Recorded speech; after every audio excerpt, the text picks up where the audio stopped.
1 Samuel 16:13, iisa-isahin naman natin ngayon yung binasa natin kanina. Samuel poured the oil on David's head while his brothers watched. At that moment, the Spirit of the Lord took control of David and stayed with him from then on.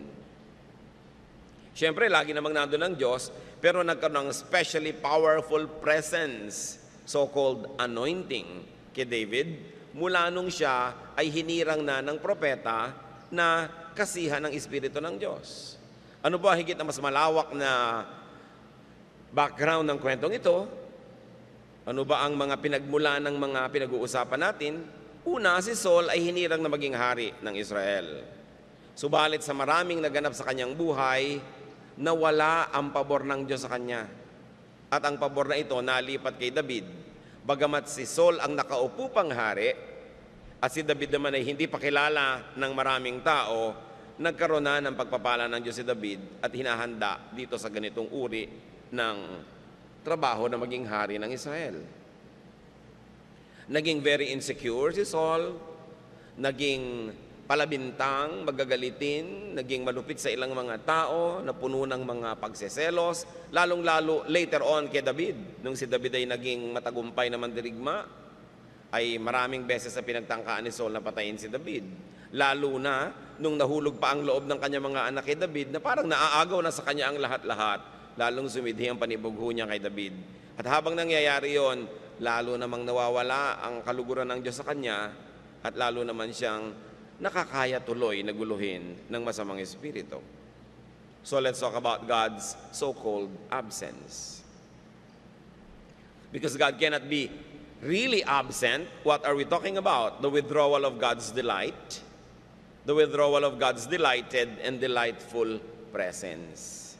Parang may kasama kang ang asawang naturingan, nandyan pero hindi ka naman kinakausap, hindi ka kinikibo, hindi ka ineestima, yun, nawala yung pabor, nawala yung ganda ng samahan, nawala yung kapangyarihan, pero nandun pa rin naman. Yun ang pinag-uusapan nating absence or presence. 1 Samuel 16:14-15, the Spirit of the Lord had left Saul, and an evil spirit from the Lord was terrifying him. It's an evil spirit from God that's frightening you, Saul's officials told him.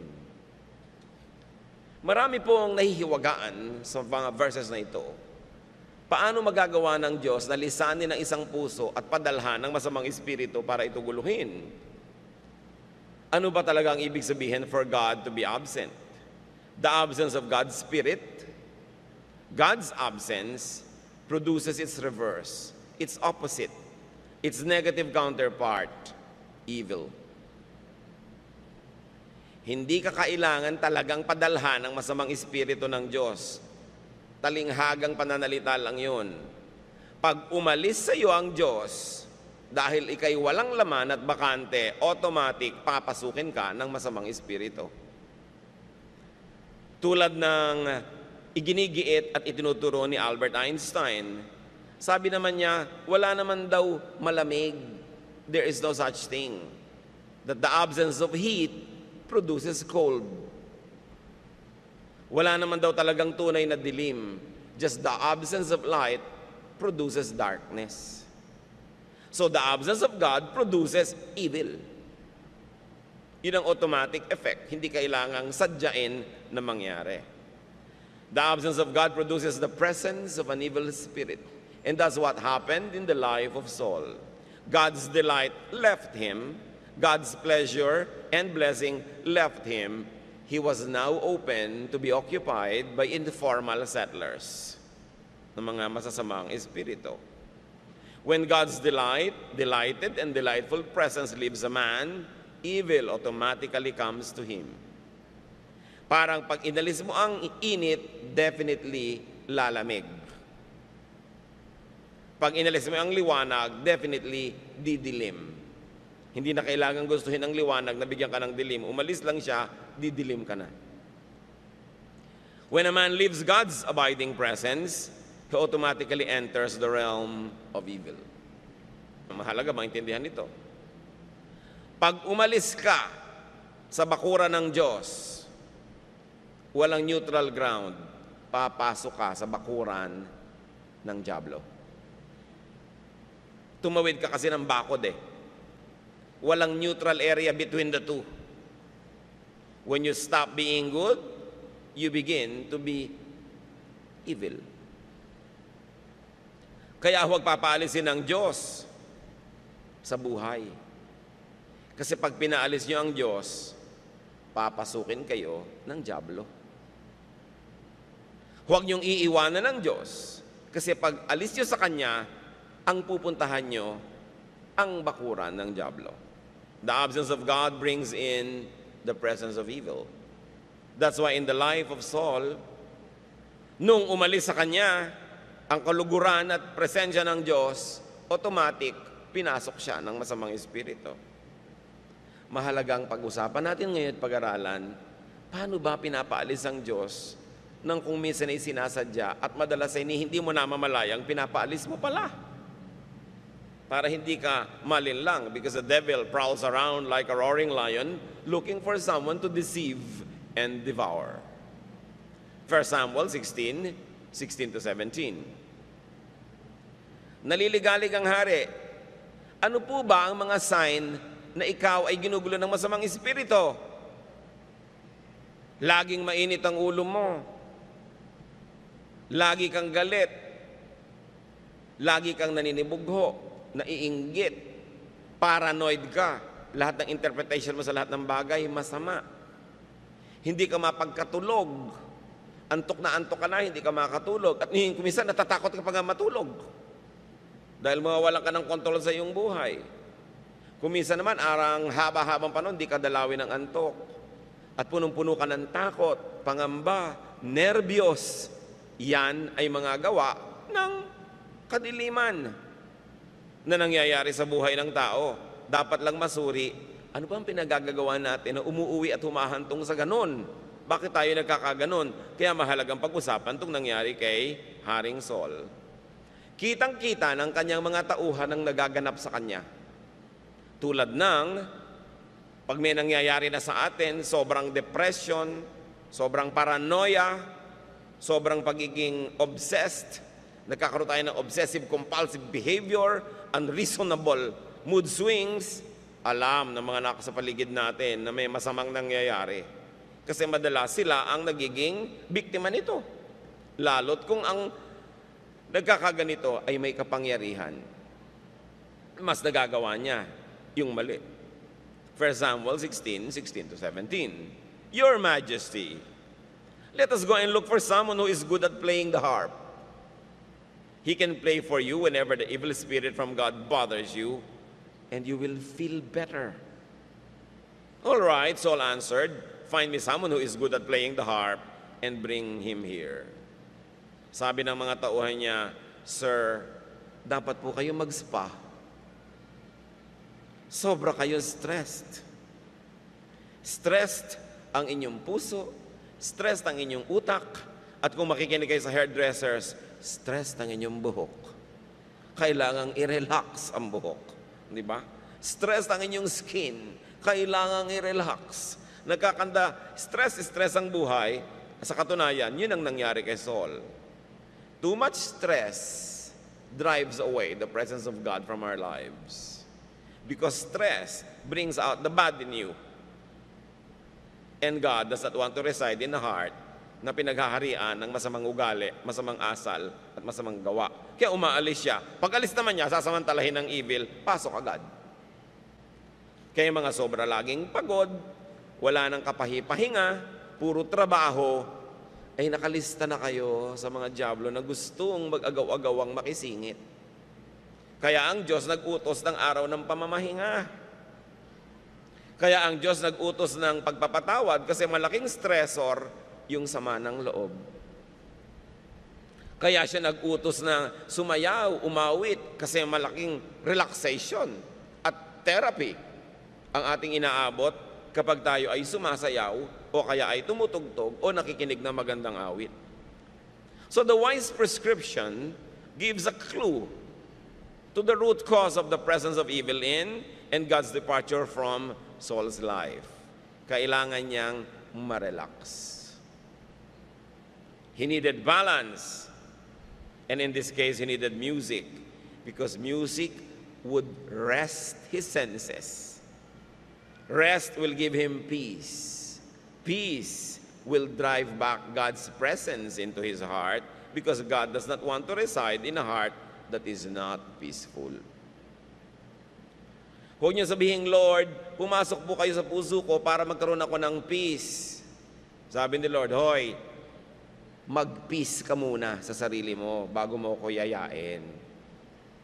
Hindi ako darating at magmamagican kita para ka magka-peace. Gumawa ka ng paraan para ka magka-peace. At pag peaceful ka na, because I am God of peace, automatically, pupunta ako sa iyo. Pero pag magulo ka, ayoko ng ganyan, because I'm a God of peace, lalayasan kita. Kaya maraming tao, sila ang nagtataboy sa Diyos, hindi lang nila alam. Kasi kung Diyos pala ang pwede magbigay sa iyo ng peace, di kasalanan niya kung hindi ka peaceful. Di ba? Siya palang nagbibigay, ba't di niya ibigay? Hindi. Hinahanda mo ang iyong puso, ikaw ang gumagawa ng paraang payapain yan, at pagpayapa, sabi mo, Lord, maayos na po ang hapagkainan, dumulog na kayo. Malinis na po ang bahay, pasok na kayo. Hindi yung papapasukin mo siya ng ubod ng gulo, dahil pag magulo, alam nyo, si Satanas ang papasok. Kasi yun ang kanyang element. Trabaho nating patahimikin ang ating loob, papayapain ang ating puso, kalmahin ang ating mga damdamin, at saka tayo mapupuspos ng Espiritu. Soul agrees. Sabi, sige, humanap ka ng magaling na musikero. So you see, Saul was at least willing to be helped. May mga tao, pinapayuhan mo na, magagalit pa sa iyo eh. Pinagpapahinga mo na, magagalit pa sa iyo. Sige, magpapahinga ako, ikaw gumawa ng trabaho ko. Yung ganon, tinapayuhan mo na nga para siya matahimik, aawayin ka pa. At least si Saul may pag-asa kasi handa siyang maituwid. 1 Samuel 16:18, a man named Jesse who lives in Bethlehem has a son who can play the harp. One official said, he is a brave warrior, he is good-looking, he can speak well, and the Lord is with him. David was the prescription. The ministration of David would be the cure. Balikan natin ang mga katangian ni David na idiniin noong opisyal na nag-recommend. David was brave. Buo ang loob. Yun ang kailangan na balancing ni Saul kasi at that time, sira na ang kanyang loob. Hati ang loob, mahina ang loob. Kaya napagsasamantalahan siya na looban ni Satanas. Kasi mahina ang loob. So ang kailangan kasama niya, yung buo at matatag ang loob. David was good looking. Ewan ko kung ano itsura ng mga general ni Saul, ano? Pero ang prescription, kailangan siyang mapaligiran ng kagandahan. Sabi, magandang lalaki po itong si David. Ano naman ang kinalaman ng physical attributes niya? Kasi nakakapagpahinga naman talaga ng mata yung mga aamot magagandang mukha. Pag pinaligiran mo siyempre ang sarili mo ng puro horror, mapapatili ka. Lalo't alas 2 ng umaga mo nakita. Sa kukonting liwanag pa lang. Kaya mga asawa, ministry ninyong lalong pagandahin na inyong mga sarili para pag napamulat ang mata ng inyong asawa sa dilim at nakita kayo, huwag masindak. Kundi bagkos humimbing sa pagtulog. It's a ministry to look good. Alam niyo ba that looking good only means you respect people? Kaya yung mga tao na walang galang sa kapwa, kahit ano lang itsura, haharap sa iyo na ganon, kawalan ng galang sa iyo yun. Kaya yung very informal people from very informal societies, kasi sobrang secure sila sa sarili nila to the point that they become insensitive to how other people feel. But you present yourself in a way that will please the beholder. It is a ministry to look good. Beauty is therapeutic, and God is God of beauty. At ano pa daw ang katangian nito si David? David spoke well, not vexing.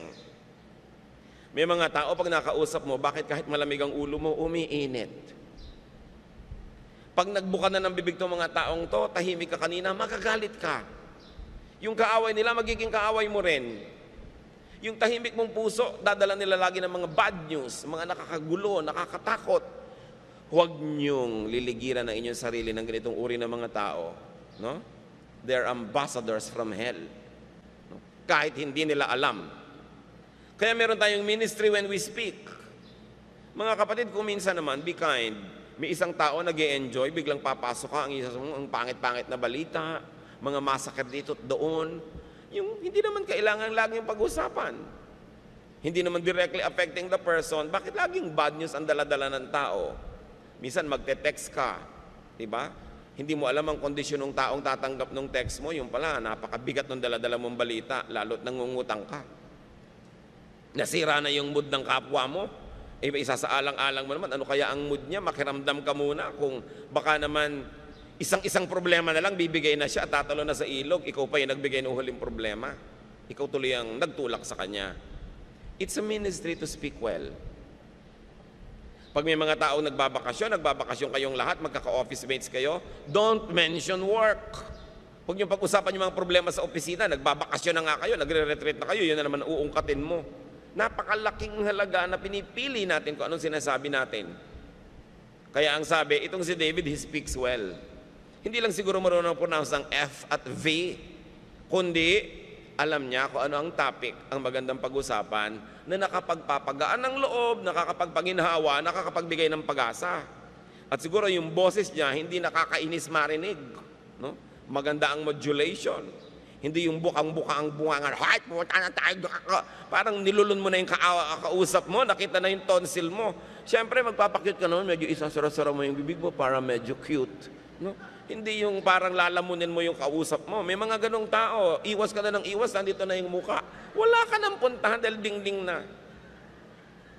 Now, the Lord was with David. That was the most important attribute. Kinakasihan siya ng Espiritu. Malalaman nyo naman if a person is indwelt by the Lord and infilled by the Lord, kung saan siya dumadating, nagiging blessing siya. Hindi siya sumpa, hindi siya salot. Alam mo, kinakasihan ng Espiritu. Bagamat hindi perfect, may mga mali. Pero ang general effect niya sa'yo, tumatahimik ang loob mo, napapanatag ka, nagkakaroon ka ng pag-asa, kaliwanagan, nagkakaroon ka ng saya, blessing ang mga ganong tao. Huwag niyo lang hanapin ang ganong tao, maging ganon kayo. Blessing sa bawat dadapuan ninyong mga kapwa. At kung tutuusin, yung mga qualities ni David, these are the qualities of God. These are the qualities that God likes. And Saul needed these qualities because he had lost them. Wala na kasi. Lahat ng uri ng gamot, mga kapatid, isa lang ang pakay, balance. Kaya pag acidic ka, kailangan mo alkaline, di ba? Pag sobrang sugar, kailangan bawasan. Pag ang baba ng sugar mo, pinapainom ka naman ng may mga sugar na mga drinks. Balance. Pag sobrang taas ang kolesterol, kailangan bawasan. Mababa ang platelets, taasan. Laging balance. So itong sakit ni Saul ay sakit ng isip. Kaya kailangan yung isip niya ang mabalance. Kailangan maiba ang ihip ng hangin, maiba ang kausap, maiba ang topic, maiba ang marinig. 1 Samuel 16:19-20. Saul sent a message to Jesse. Tell your son David to leave your sheep and come here to me. Jesse loaded a donkey with bread and a goat skin full of wine. Then he told David to take the donkey and a young goat to Saul. Nakikita niyo yung poetic imagery. Nag-aalaga si David ng mga tupa. Ngayon, naalagaan niyang hari ng Israel. Yun ang kanyang magiging alaga. Mga tupa. Yun ang kanyang tupa ngayon. 1 Samuel 16:21-22. David went to Saul and started working for him. Saul liked him so much that he put David in charge of carrying his weapons. Not long after this, Saul sent another message to Jesse. I really like David. Please let him stay with me. Blessing talaga ang David na ito. Kasi nagsimula lang siyang musician. Ang husay-husay niya, nabigyan siya ng mga ibang gawain. At hindi basta gawain, siya ang may dala-dala ng personal weapons and armor of the king. Grabing trust ang ibinigay sa kanya. At sabi pa, nagpadala ng mensahe ang hari sa ama ni David. Huwag mo nang pauwiin ang anak mo, nahulog na ang loob ko sa kanya, napamahal na siya sa amin dito sa palasyo, dito na siya sapagkat napakahalaga ng paglilingkod niya sa akin. Kayo ba, pag nagtatrabaho, nadadagdagan ang ipinapagawa sa inyo o nababawasan? Siyempre, yung mga batugan, matutuwa pag binawasan ng assignment sa kanila. Lalo pang at hindi mo napagawin, huwag mo nang gawin yan, ako na lang. Natutuwa yung mga tamad. Pero alam niyong malapit na kayong matapos. Malapit na ang inyong end of contract dahil hindi na kayo pinapagawa wala nang pakinabang sa inyo. Pero pag dinadagdagan ang pinapagawa sa inyo, isa lang kahulugan nun, na pagtitiwalaan kayo, nakakatuwa kayo, nagde-deliver kayo ng mga bunga na magaganda, dinadagdagan ng inyong mga sanga para dumami pa ang inyong bunga. Hindi yun masama dahil hindi kayo malayo sa promotion, hindi kayo malayo sa pag-asenso. Kaya ang nangyayari sa mga tanggapan, mga organisasyon, yung mangilan-ngilang masisipag at nagde-deliver, sa kanila napupunta lahat ng trabaho. Hindi yun dapat ipagluksa. It is a salutation and a salute to your skills. Yun naman na halos hindi mo na binibigyan ng assignment, umabsent man na hindi napapansin. Ibig sabihin, mga walang silbi yun. Mga inutil. Nandun man sila o wala, umaandar ang mundo. Ibig sabihin, hindi sila kailangan. So, sino tayo dun? Dapat iniisip natin. Saul liked and trusted David. Saul enjoyed David's presence. Ibinuin nyo, Saul liked, Saul trusted, Saul enjoyed. These are feelings. Feelings that he needed. Feelings that would give him balance. Because there was so much dislike and distrust and torture in his life. Balancing. 1 Samuel 16:23. Whenever the evil spirit from God bothered Saul, David would play his harp. Saul would relax and feel better. And the evil spirit would go away. Sino makapagsasabi na musika pala ang nagpapalayas sa masamang espiritu? Siyempre, meron ding sinasagisag at kinakatawan yung musika. Hindi lang yung mga tono at tunog. What drove the evil spirit away? Pag samasamahin natin yan, beauty. The beauty of David's personal appearance, the beauty of his speech, the beauty and quality of his work soothe soul. Soothing music drove the evil spirit away. The presence of someone trusted and liked drove the evil spirit away. An atmosphere of trust and rest, of peace and pleasure and enjoyment. These are good, beautiful, positive feelings. Dapat ganun ang atmosphere sa ating mga tahanan. Masarap uwian, mahirap layasan. Na ang mga tao'y laging nagmamadaling bumalik, because there is a beautiful atmosphere that creates very wonderful feelings. Feelings are products of thought. Kung ano man ang nararamdaman nyo ngayon, pakiramdam ng inyong damdamin, yan kasi ang iniisip nyo. Natatakot kayo ngayon, walang sala na nag-iisip kasi kayo ng mga katatakutan. Nag-aalala kayo ngayon, worried, siguradong ang iniisip nyo yung nakakapag-alala. Nagseselos kayo ngayon, siguradong yung nakakaselos ang iniisip nyo. Nai-insecure kayo ngayon, sigurado ang mga iniisip nyo yung nakaka-insecure. Saan kaya ako kukuha ng pera next month? Saan kaya ako kukuha ng kakainin? Nauubos na yata ang oxygen sa planeta. Natutunaw na yata ang mga yelo sa North Pole. Puputok na yata lahat ng bulkan. Lahat yata ng lindol darating. Pag inisip nyo lahat yan, matatakot talaga kayo. Feelings are products of thoughts. Good feelings come from good thoughts. Need I say that bad feelings come from bad thoughts? Think good, feel good. Sabihin nyo sa katabi nyo, dali. Think good, feel good. Sabihin nyo. Yeah. Think good, feel good. Sabihin nyo sa sarili nyo, think bad, feel bad. Sino ngayon ang may kasalanan why you feel bad? Kayo rin. Sinong may kagagawan why you feel good? Kayo rin. You have that power. You can control how you feel by controlling your thoughts. Pati ba naman yung mga malalayong bulkan sa Indonesia, pinoproblema nyo? Eh di natural, matatakot kayo. May dumadaan lang truck na ugan ng kote bahay nyo, akala nyo magugunaw na ang mundo. Yung mga tao na walang iniisip ko din yung katapusan ng mundo, laging natatakot. Bakit nyo ba pinoproblema yun? Total, sabi ni Jesus, walang nakakaalam kung kailan. Eh di, hayaan yun, Diyos ang problema. Mabuhay kayo ng mabuhay dyan. Kung natapos ang mundo, natapos. Eh kung hindi, di hindi. Pero sa mga taong laging nag-iisip nun, kahit hindi natapos ang mundo, pinroblema na rin nila. Lugi sila. Ngayon, pag natapos pa yung mundo, doble na ang pagkalugi nila. Eh yung hindi nag-iisip niyan, biglang nangyari na lang, hindi minsan ka lamang na inabutan niyan.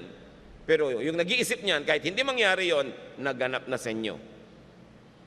So live a godly life. Do your best. Live your life to the fullest. You can control your feelings by controlling your thoughts. Anong kinalaman ng musika? Kasi pag nag-iisip itong si Saul ng mga nakakatakot, nakakapagpahina ng loob, nakakasira ng loob na bagay, yung kanyang isip inaagaw ng tunog. Huwag mong isipin yan, tamo ang ganda ng tunog, makinig ka, makisabay ka sa tono, napapasabay ka na, napapainda ka na, nawala na yung iniisip mo sa dati niyang iniisip. Inakay ng kagandahan, inakay ng musika, inakay ng kagandahang loob noong musikero na wala sa unang iniisip. So you can control your feelings by controlling your thoughts. Avoid thoughts that make you feel bad. What thoughts make you feel bad? Lagi mong iniisip ang blood pressure mo. Diba? Yun ang isip ng isip niyan, yun ang lalong tumataas eh. Napababa na ba ng pag-aalala yung blood pressure na yan? Diba? Lagi niyong iniisip, pagkakain ka, naku, tataba ako. Eh di kumain ka, tapos mag-exercise ka. Pero huwag kang tumigil kumain kasi nakakalungkot ang gutom. Malakas talagang makasira ng bait. Yung kulang ka sa kinakain mo. Talagang masaya yung kumakain, kaya nga sabi, eat, pray, love. Diba? Bakit mo diet ka ng diet, hindi ka naman sumasaya? At saka kahit diet ka ng diet, hindi naman dumadami boyfriend mo, wala pa rin. Wala ka namang napapala. Diba? Malungkot ka pa. Think thoughts that make you feel good.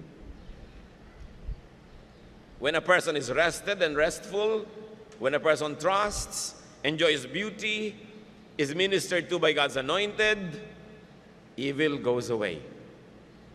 Hindi yung, in the name of Christ, go away from me, Satan. Hindi ka nung lalayasan nung gumagamit ka lang ng incantations ng mga parang magic words. Parang ipis. Palayasin mo man ng palayasin, hindi ka lalayasan hanggang marumi bahay mo.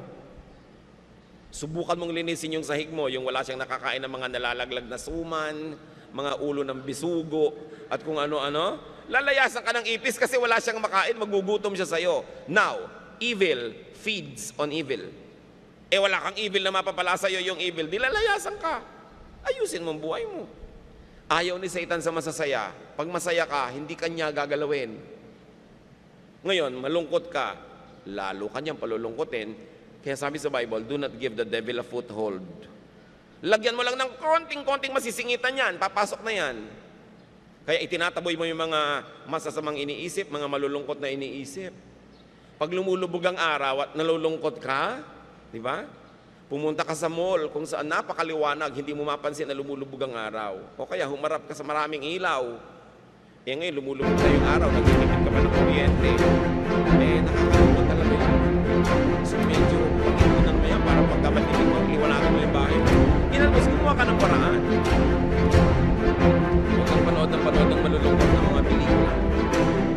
Ang panoorin mo, nakakatawa. Kasi masaya ka. Naiisa yung Jack o lalayasan ka rin. Pero tuwa siya sa mga malulungkot. Tuwa siya sa mga miserable. Lalo ka niya sa mga misery. Yes. Misery. Kaya kailangan sinusulit mo. Sino ba mga nakapag-usap ko araw-araw? Ano mga huli ng ideya na magdidinig mo sa kanila? Kasi yung nadidinig nyo, madalas lumalabas sa inyo.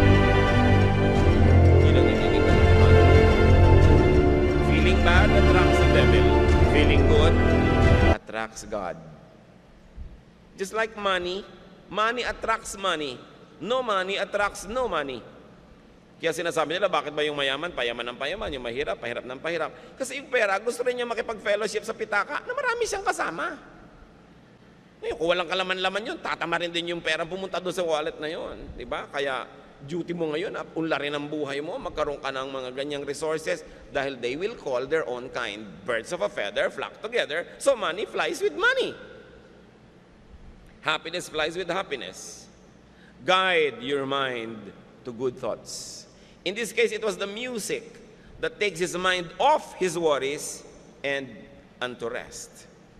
In Saul's case, it was music, beauty, rest that took away his mind from what was torturing him. Sa mga panahong ito, there is so much presence and takeover, sometimes called possession by evil spirits. Why? Because there is so much depression, so much agitation, so much mental anguish, so much bad thoughts that result in bad feelings. Masyadong dislocation, nagkakahiwalay yung mga mag-asawa, pamilya, maraming stress. That's why you must always recreate the atmosphere of family, especially when your biological family is not present. And this is where the family of God must serve its purpose, to provide a family atmosphere for the people of God. E paano magkaka-family atmosphere kung judgmental ka, separatist ka? Lagi ka na lamang may pintas dito at may mga reklamo doon. Hindi mangyayari. Kaya yung environment mo, ikaw din na lumilikha nun. At kung ano yung nalikha mong environment, yun din ang aanihin mo sa iyong damdamin. So do not drive away God's presence from your heart and from your life by feeling bad. Remember, you can control your feelings by controlling your thoughts. Ano ba kayo? Thoughts lang. Thoughts. No? Control your thoughts. Because yung inisip mo, magiging damdamin mo yun. Mamaya, isipin nyo ang ginaw-ginaw, giginawin kayo. Diba? Pero yung mainit ang init. Natural mainit. Pilipinas eh. Diba? So, huwag mo nalang isipin. Paypay ka ng paypay, ang inubos mong calorie, kapapaypay, uminit yung katawan mo, papainit ng painit. Eh, kasi paypay ka ng paypay eh. Di na papagod ka, iinit ka, natural. Di ba? Ngayon, banayad lang, pamamaypay. O, edi, hindi iinit yung katawan mo. Kasi pag gumagalaw ka, you burn calories, iinit ka. Eh, daig mo pa yung electric fan number 3 kung makapaypay. Edi, lalo kang iinit. Ngayon, kung ayaw mo masira ang pamaypay mo, yung mukha mo nalang igalong-galon. O, tatagal ang abaniko mo. Di ba? So, do not invite evil by driving away God from your life. Do not give the devil a foothold. What drove God away from Saul? Worry, jealousy, distrust, stress, weariness, burnout, fear, obsession with power. You don't want to be a Saul? Avoid this. Iwasan nyo. These are bad feelings that come from bad thoughts. They invite evil spirits. Those spirits can be real spirits, or those spirits could be only personification of an idea. Yung ikaw ay magulong isip mo. And what brings God back to Saul? Trust, rest, relaxation, beauty. Have more of this. Tulad ng sinabi na natin, at payo ng ilan, eat, pray, love. Hindi ka magugulan ng demonyo pagka enjoy ka sa buhay. Surround yourself with positive things and good people. And as you think, Remember, you feel. Kaya yung feelings natin, paalala rin sa atin yon kung ano ang iniisip natin. Kasi may hirap bantayan kung ano iniisip mo. Invisible naman, pero kung anong nadarama mo, yun kasi ang iniisip mo. Gusto mong palitan ang iyong nadarama? Palitan mo ang iyong iniisip. Ganun kasimple, kapatid. As you think, you feel. As you feel, you either invite God or the devil. The devil cannot stand the light. The devil cannot stand good. Sabi sa Bible, resist the devil and he will flee from you. How do you resist the devil? Be happy. Pray. Be peaceful. Hindi kanya pagtsatsagaan dahil hindi siya mag-e-enjoy sa'yo. Ama namin, salamat sapagkat kayo'y Diyos na nagbibigay ng balanse sa aming buhay. Ituro nyo sa amin kung ano-ano pa ang dapat namin gawin para mawala yung mga iniisip namin na nagbibigay ng mahirap at mabigat na damdamin na siya namang lalong naglulubog sa amin.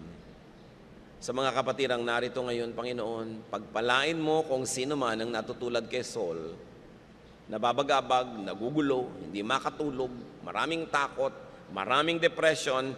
In the name of Jesus, O God, we ask you, give us enlightenment so we can see our participation in our self-destruction. Makita namin kung anong pananagutan namin kung bakit kami rin ang umiimbento ng mga kasakitan ng aming isip at puso. Ibunyag mo sa amin ang mga pandaraya ng kaaway, expose to us, O God, the mechanics and methods of the evil one, so we can avoid the traps. Makaiwas kami sa mga patibong na ito, makapamuhay kami ng payapa, magawa namin ang dapat gawin, maging kasiyahan kami ng aming kapwa, at kami man lumasap ng kasiyasiyang buhay. Magbulay-bulay tayo mga kapatid, isipin kung paano tayo makikinabang sa leksyon ng buhay ni Saul, na tayo maging tulad ni David, tagapagbigay ng ginhawa, imbes gulo. At tayo naman kung tayo nagugulo, buksan ang isip sa maganda at makadiyos na payo, iwaksi ang pag-iisip na nagbibigay sa atin ng mga masasamang pangitain at damdamin, at punoy ng ating buhay ng ano ang maganda, tama, kaibig-ibig, sapagkat yan ang gusto ng Diyos. Ama namin, sa pananahimik namin sa